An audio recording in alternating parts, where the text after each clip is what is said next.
वापस आओ और देखते रहो जब हम चाय पी रहे हों। जल्दी ही हम दोनों के हाथ में एक एक कप मिल्क टी थी और हम स्क्वायर के स्टेज एरिया में लौट आए। हम एक पेड़ के नीचे एक लंबी बेंच पर साथ साथ बैठ गए। शहंशाह नुआन ने अपनी मिल्क टी का छोटा सा घूंट लिया, फिर अपनी घड़ी में समय देखा। उसे एक बात याद आई। मैं भूल गई। क्या भूल गई? मैं जिज्ञासु होकर उसका सिर घुमाकर पूछा। अभी तो 8 बज रहे हैं। अगर मैं अभी मिल्क टी पीऊंगी तो आज रात नींद नहीं आएगी। शेनान हुआ ने हल्की सी नाक सिकोड़ते हुए कहा। फुसफुसाया। मैं हंसा और उसकी हाथ में पकड़े दूध चाय की तरफ इशारा किया। बड़ी बहन, तुम तो पहले ही एक घूंट ले चुकी हो। अब पूरे कप की क्या जरूरत है? अगर सच में दिक्कत है तो मैं तुम्हारी मदद कर सकता हूँ इसे खत्म करने में। नहीं, एक बार जब मैंने घूंट लेकर अपना समझ लिया तो वो मेरा हो गया। शहंशाह नुआन ने दूध चाय को कसकर पकड़ा, डरते हुए कि मैं अगले ही पल छीन न लूं। फिर उसने बहुत छोटी शर्मीली आवाज में बोला, अगर आज रात में सो नहीं पाई तो तुम्हें भी ले जाऊंगी देर तक जागने के लिए। बढ़िया है, मतलब अगर वो आज रात सो नहीं पाई तो मैं उसके साथ बैठकर बातें करूंगा। सोचा और बिना किसी हिचकिचाहट के तुरंत मान गया। मैं बिल्कुल खुश हो जाऊंगा। बैंड के परफॉर्मेंस खत्म होने के बाद हम दोनों को बाकी की एक्टिविटीज बोरिंग लगने लगीं। तो हम चौराहे पर ही अलग हो गए। अगले सुबह उठकर तैयार होकर मैं सीधे शिनन के पास गया। हमने कल रात खाने के दौरान तय किया था कि आज ट्यूशन सेशन अपार्टमेंट में होगा। मैं 6001 नंबर के दरवाजे के सामने खड़ा होकर बेल बजाई। काफी इंतजार के बाद अंदर से क्लिक की आवाज आई। काले घेरे देखकर शहंशाह की नजरों के सामने मुझे पता चल गया कि बड़ी बहन सच में कल रात अनिद्रा से परेशान रही थी। पहले बैठ जाओ, उसने कहा, फिर अपने कमरे में जाकर कपड़े बदलने लगी। वह वापस आए और खाने की मेज पर बैठ गई। उसके सामने वाली सीट पर वो नाश्ता रखा था जो मैंने उसके लिए पैक किया था। शेन जानू ने पूछा, हाँ, मैंने पहले ही खा लिया है। ये तुम्हारे लिए है बड़ी बहन। लेकिन मुझे यकीन नहीं था कि तुम्हें ये तरह का खाना पसंद आएगा या नहीं, मैंने सावधानी से कहा। उसने छोटी चम्मच उठाए, उसके होंठों पर हल्की मुस्कान आई। अच्छा है, मुझे कंजी पसंद है। उस पल उसका दिल थोड़ा गर्माहट से भर गया। उसे लगा सच में देखभाल होना कितना अच्छा होता है, खासकर जब उस देखभाल में उसका जूनियर भाई हो। शहंशाह नुआन ने नाश्ता खत्म किया, फिर सोफे पर बैठकर ट्यूशन का शेड्यूल देखा। आज की क्लास के बाद हम आखिरकार लेटेस्ट कोर्स प्रोग्रेस के साथ पकड़ जाएंगे। उसने किताबें नीचे रखीं, थोड़ा सोचा और बोली, अगली बार जब क्लास हो तो अपना लैपटॉप साथ लाना। हम प्रैक्टिकल लेसन शुरू करेंगे। ठीक है दीदी, मैंने कहा और फिर अपनी बैग की तरफ इशारा किया।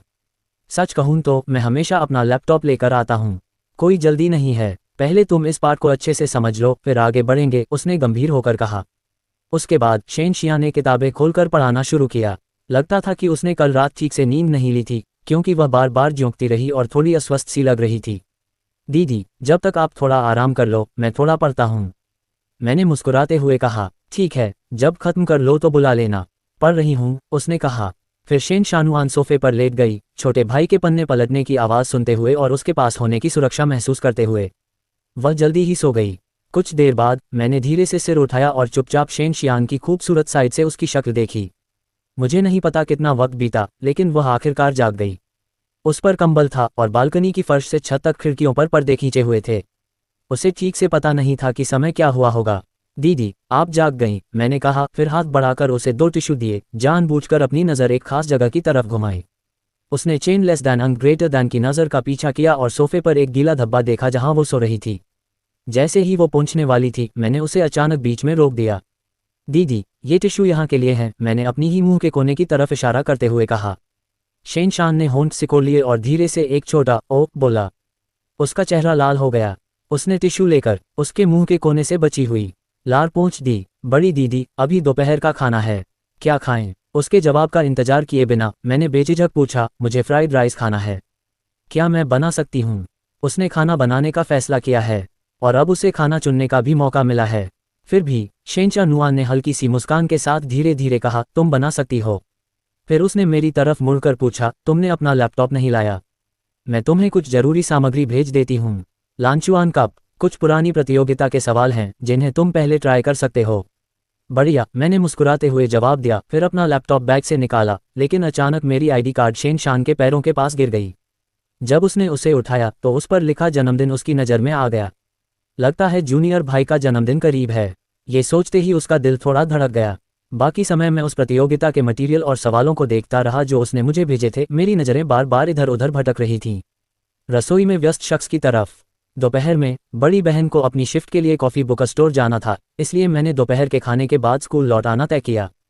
सोमवार पूरा दिन क्लासेस का था। शेन शानुआन शुरू में ट्यूशन नहीं देना चाहती थी, लेकिन क्योंकि इस हफ्ते से उसकी व्यस्तता बढ़ने वाली थी, उसने फिर भी कॉफ़ी बुक स्टोर में एक क्लास शेड्यूल कर ली। लेकिन जैसे ही शेन शान टीचिंग बिल्डिंग से बाहर निकली, उसने देखा कि एक लड़की कॉरिडोर के कोने में चेन को डिनर के लिए बुला रही थी।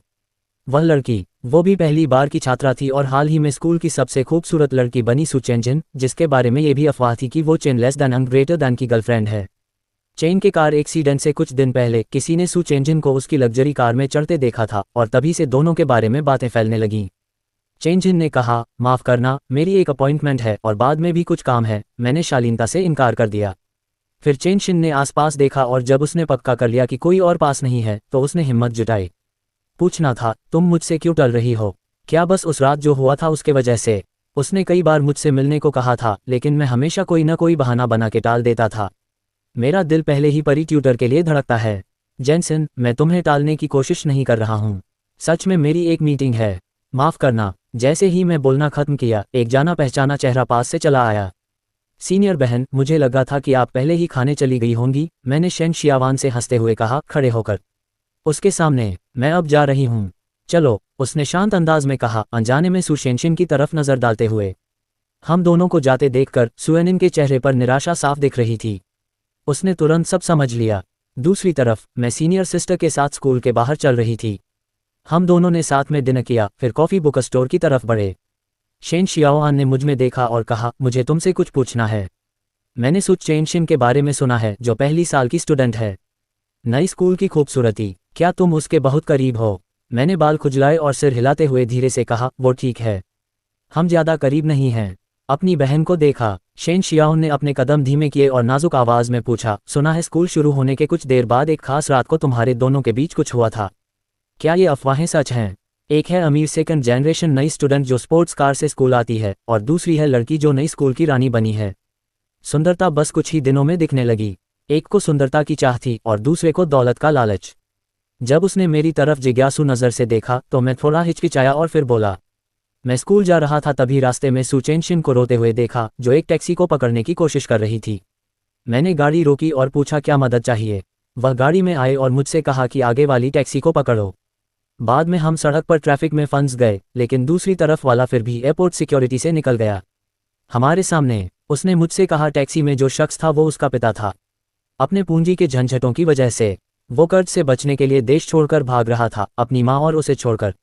शायद वो कभी वापस ना आए। बाद में मैं उसे घर छोड़ आया। सुचिन ने मुझसे कहा कि ये बात किसी से ना बताऊं। मैंने मान लिया। मैं मुस्कुराया और बोला, दादी बहन, बस यही पूरी बात है। ये सुनकर शेनचा नुआन के चेहरे पर सोचने वाला भाव आया। तो सू चेनजिन का परिवार वाकई में काफ़ी दुखद है। फिर मैंने चेन की तरफ मुड़कर कहा, तो तुम स्कूल में अफवाहें साफ करने के लिए आगे नहीं आए ताकि ये राज छुपा रहे? मैंने सिर हिलाया। लोग जो बोलेंगे बोलने दो, मुझे बस अपनी देखभाल करनी है। वैसे भी ये अफवाहें आखिर में खुद ही खत्म हो जाएंगी। ये सुनकर शेन चेनविन ने हल्की सी मुस्कान दी। तो तुमने अपनी बात तोड़ी? अभी अभी तो ये राज मुझे बताया था। नहीं, मैंने तुम्हारी बहन को नहीं देखा। तुम उनसे अलग हो और मैं तुम पर भरोसा करता हूँ, मैंने कहते हुए करवट बदली। शेन शियानुआन को मेरा चेहरा गंभीर था और मैं सिर हिला रहा था। ये सुनकर उसने दिल ही दिल में हल्की मुस्कान दी। मैं जानता था कि जूनियर भाई वैसा नहीं है जैसा लोग अफवाहें उड़ाते हैं। ये बात खत्म होते ही हम दोनों कॉफ़ी बुक स्टोर पहुंचे। 1 घंटे बाद आज की क्लास खत्म हो गई, लेकिन मैं आलसी होकर कुर्सी पर ही बैठा रहा, स्कूल वापस नहीं गया। क्योंकि मैं यहाँ रहना चाहता हूँ और तुम्हारा साथ देना चाहता हूँ जब तक तुम काम से वापस ना आ जाओ। शिनचा नुआन ने मेज पर रखी किताबें ठीक की और शेन यायर की तरफ देखा। शायद वह वजह समझ गया कि वह जाना नहीं चाहता था। चलो जाओ, मैं आज रात बहुत व्यस्त रहूंगी, मुझे ओवरटाइम काम करना है। शेन शियाओन की आवाज़ हल्की थी, जैसे कोई बच्चे को समझा रही हो। ठीक है। मैं उठकर अपना लैपटॉप पैक किया, फिर शेन शियाओन की तरफ मुड़ा और कहा, तो मैं वापस स्कूल जा रहा हूँ। कल मिलते हैं सीनियर बहन। हाँ, कल मिलते हैं। चेन युई जब नीचे उतरा और चला गया तो शेन शियोन हल्की चाल से खिड़की की ओर बढ़ी, पर्दा थोड़ा खींचा और जूनियर भाई की दूर होती हुई परछाई को देखने लगी। अगला मंगलवार था, आज ट्यूशन नहीं था और क्लास के बाद कुछ करने को भी नहीं था, तो मैं सीधे स्कूल की कॉम्प्रिहेंसिव बिल्डिंग चला गया। वहाँ कई क्लब्स अपनी भर्ती कर रहे थे और मेरी नज़र साहित्यिक सोसाइटी पर पड़ी, क्योंकि बाहर दीवार पर सीनियर सिस्टर की एक फ़ोटो लगी थी जिसमें उसने कोई अवार्ड जीता था। उसके आसपास उनके कई लेख भी लगे हुए थे। ये देखकर मैं पूरी तरह दंग रह गया। मुझे पता था सीनियर सिस्टर कमाल की हैं, लेकिन ये नहीं पता था कि वो इतनी ज़बरदस्त हैं।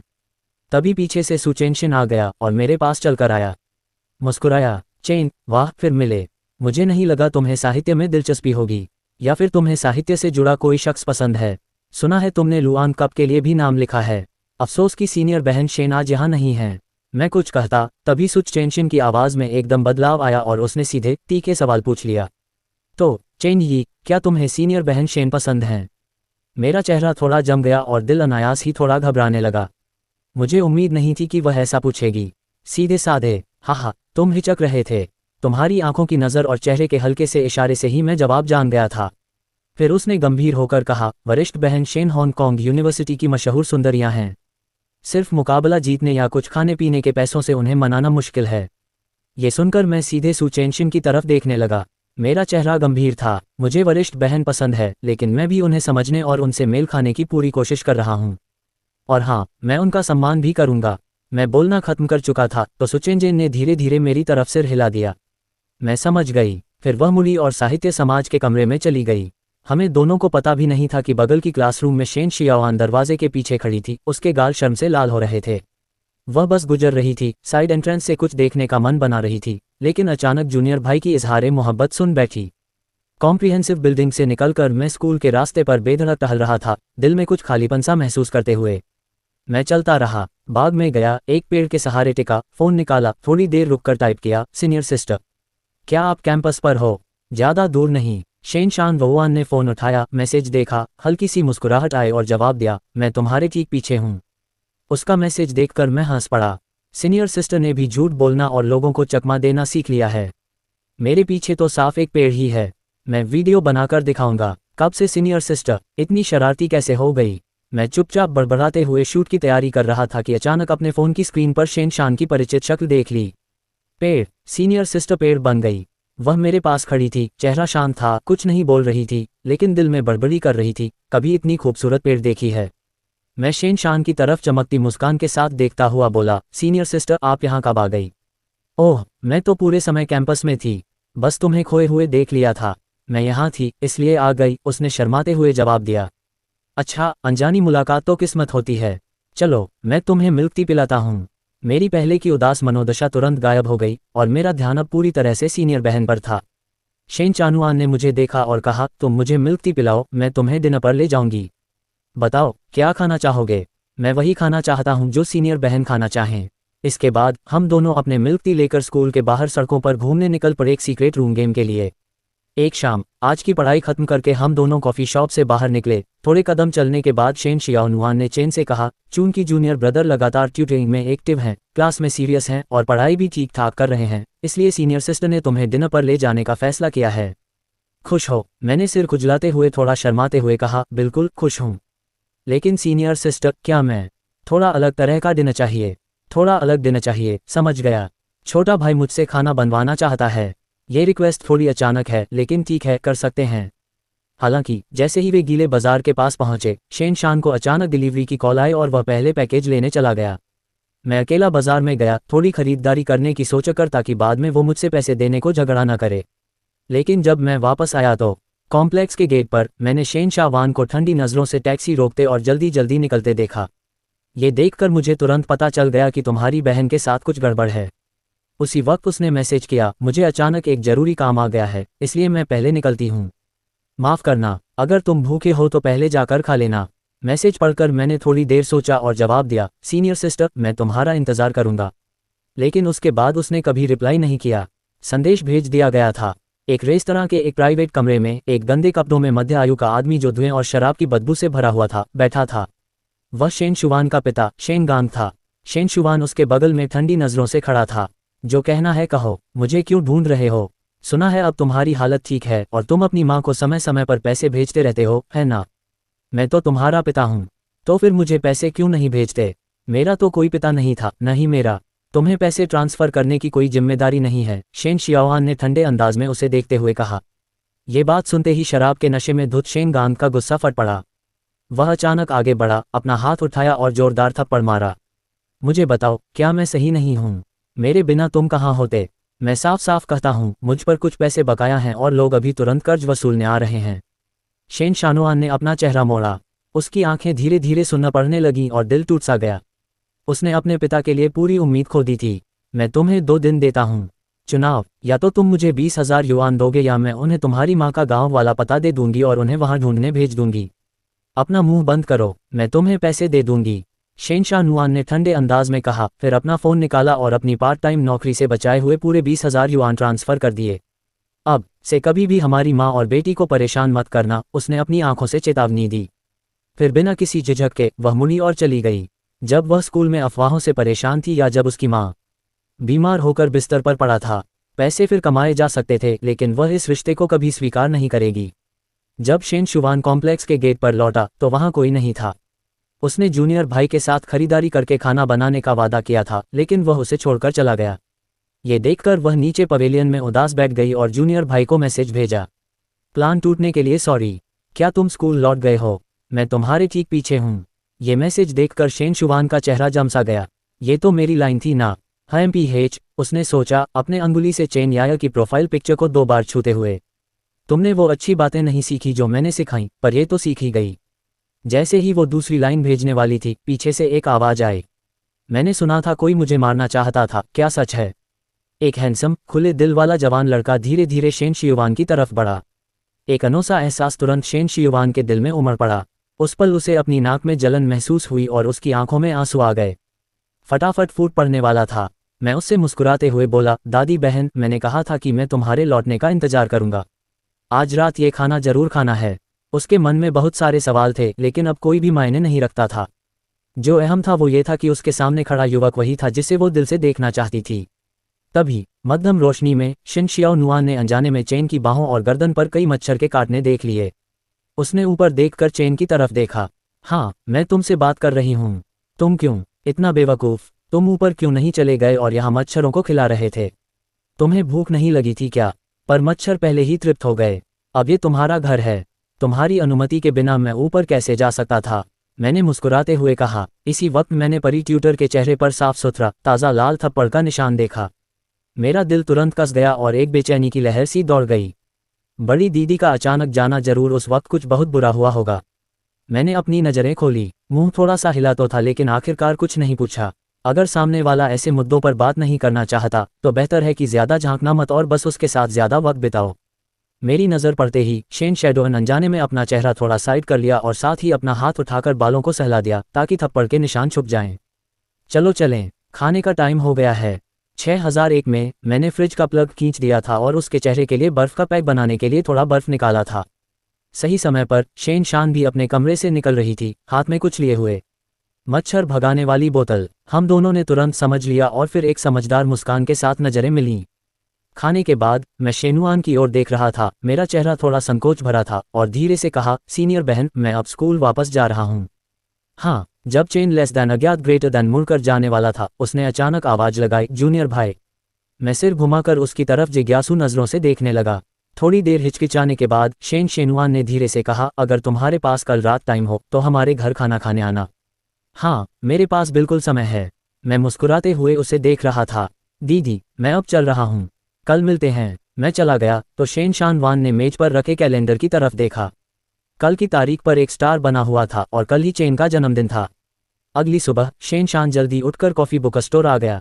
शेन ने हल्की मुस्कुराहट के साथ कहा, शान, तुम इतनी जल्दी आ गए, मुझे कुछ चाहिए था क्या? शेन शियान सीधे मुद्दे पर आ गया और सीधी बात कहूँ तो सुनो नन, मैं अपनी सैलरी का एडवांस लेना चाहता हूँ। बस 1 महीने का ही काफ़ी है। कोई दिक्कत नहीं, मैं जल्दी ही ट्रांसफ़र कर दूंगा। अगर ज़्यादा चाहिए तो बता देना। और एक बात, शेन शियान ने थोड़ा हिचकिचाते हुए पूछा, नन, शादी से पहले तुम अपने बॉयफ्रेंड का जन्मदिन कैसे मनाती थी? जो वो छोटा हैंडसम लड़का है जो अक्सर दुकान पर तुम्हारे साथ आता रहता है, उसे बॉयफ्रेंड कह के मनाने का प्लान है क्या? स्टैंडर्ड्स है ना? सॉन्ग ने आधी मुस्कान के साथ कहा। वो तो है, लेकिन वो बस एक मेल फ्रेंड है और हमारा रिश्ता काफ़ी अच्छा है। मैं उसकी ट्यूटर हूँ और मैंने कभी किसी लड़के का बर्थडे सेलिब्रेट नहीं किया, इसलिए पूछ रही हूँ। सॉन्ग नान, जिसके चेहरे पर सब कुछ साफ दिख रहा था, उठी और शेन शान को ऊपर से नीचे तक निहारने लगी। फिर उसने सीधे उसे मॉल ले जाकर घसीटा। आधे घंटे की शॉपिंग के बाद शेन शान ने अपने हाथ में रखे खूबसूरत गिफ्ट बॉक्स को नीचे की ओर देखा। उसके चेहरे पर थोड़ी हिचकिचाहट साफ दिख रही थी, जैसे कि